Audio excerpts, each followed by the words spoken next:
Hey guys, Joseph Arendsen here, doing my monthly update to break down all the stats in November and probably answer the biggest question that's on everybody's mind, and that is, how is this post-election Trump era going to affect our real estate market?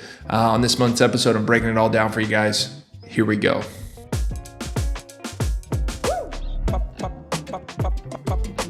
All right, guys, so before I jump into the big question, I do want to show you guys where we are today.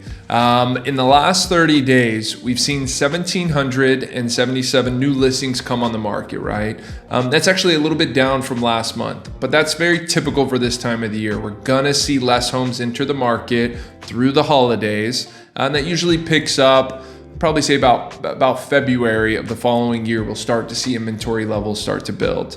With that being said, we saw over 1,900 homes actually sell and close escrow, and then 1,496 homes go pending. So what does that tell me? That's a pretty balanced market that we're seeing right now. Now, a lot of skeptics out there and a lot of doom and gloomers are saying that, hey, we're seeing inventory build up, and we could see that affect prices. I want to show you guys a few other graphs just to make you feel a little bit better of why I don't believe we're going to see prices adjust anytime soon here. The first one being inventory of homes for sale by month. Yes, we've seen more inventory come on the market as of recently compared to the last 2 or 3 years. However, if you look historically back to what we felt was a very strong and healthy market in 2015, 16, 18, where the market was chugging along, we don't have anywhere close to those type of inventory numbers, right? So that means inventory is a lot less. Typically, that's going to mean values will either hold or go up. Now, that does correlate, or you have to take into account the actual demand from buyers. So the next graph I want to show you guys is the month's supply of inventory. And this takes into account how many homes are selling versus how many homes are on the market. And then if no other homes came on the market, how long would it take for all the inventory to sell out? So it's a month's supply of inventory. This is a good indicator of where we are in our market. Sure enough, that has increased. Interest rates going back up, they came down, they're back up to close to 7%.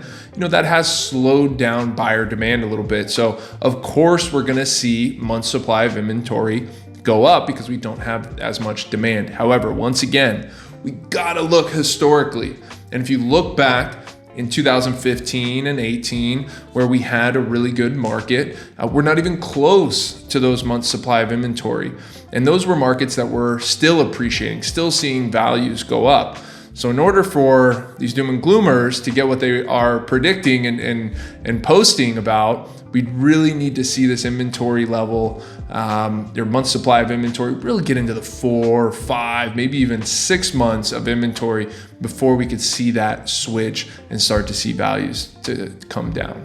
All right, guys, so now on to the big question, and that is, how will the new president-elect, Donald Trump, impact our real estate market?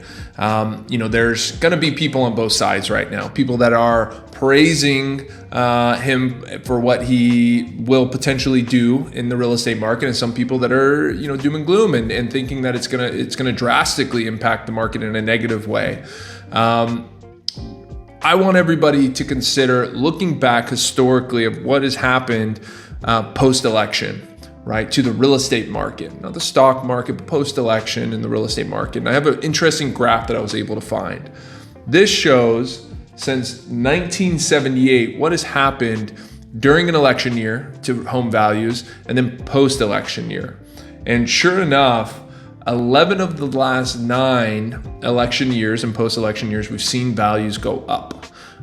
So it's very typical for a president to come into presidency and possibly put some pressure on the Fed to keep rates low, put some pressure where they can to help stimulate the real estate market.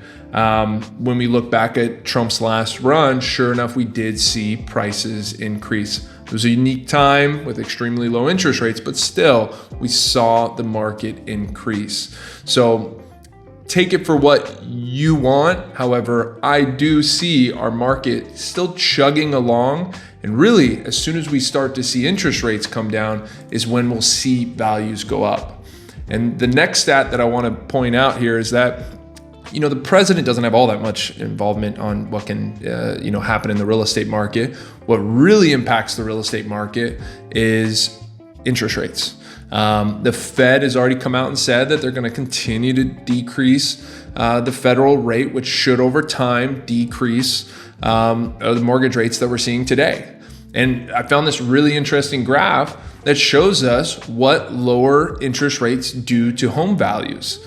And sure enough, if you look here, back in 2016, we saw, mortgage rates start dropping, right? And getting to a low point of 3.5%, about 3.5%. And sure enough, home sales went up, right? Buyers came back into the market.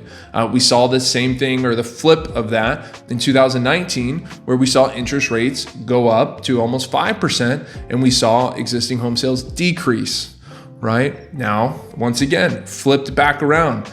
Interest rates coming down in 2019, 20, 21, interest rates coming down, and the market skyrocketing. And now we're back in reverse with interest rates being higher, up in the 6%, and demand going down, right? So what we really need to do, if you're interested in following and tracking and predicting what the real estate market's going to do, is follow interest rates, because that's going to dictate how much demand we get and what happens with values.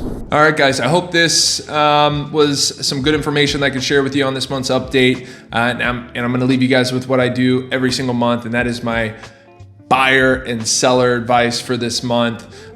Sellers out there, you may want to consider, unless you absolutely have to sell right now, you may want to consider holding off, right? I would wait until the market starts to get active again come February of next year. We just don't see a lot of buyer demand through the holiday season. Typically, if we can't have a home listed probably a week or two before Thanksgiving, and the seller is not in a position where they have to sell or they need to move quickly, then we're going to recommend, hey, why don't we wait? Let's work on the property through the holidays. Let's get it ready, make it look the best that we possibly can, and list that property come February. For all my buyers out there, this is actually an interesting time because a lot of buyers get out of the market. That means less competition. So the homes that are on the market typically are sellers that really need to sell. Or maybe they've been sitting on the market for a little bit and they are ready to negotiate. So this is an interesting time for buyers to get active, potentially get a really good deal through the holidays because there's less competition, and then follow these interest rates. And as they come down, you could refinance to lower your payment over time. So there's my buyer and seller advice. Sellers, hold off a little bit longer, list in February. Buyers, let's get active. Let's find you a good deal this holiday season. And if you guys have any questions at all, please reach out to myself or anybody here on the True Local team. Love to help you out. All right, take care.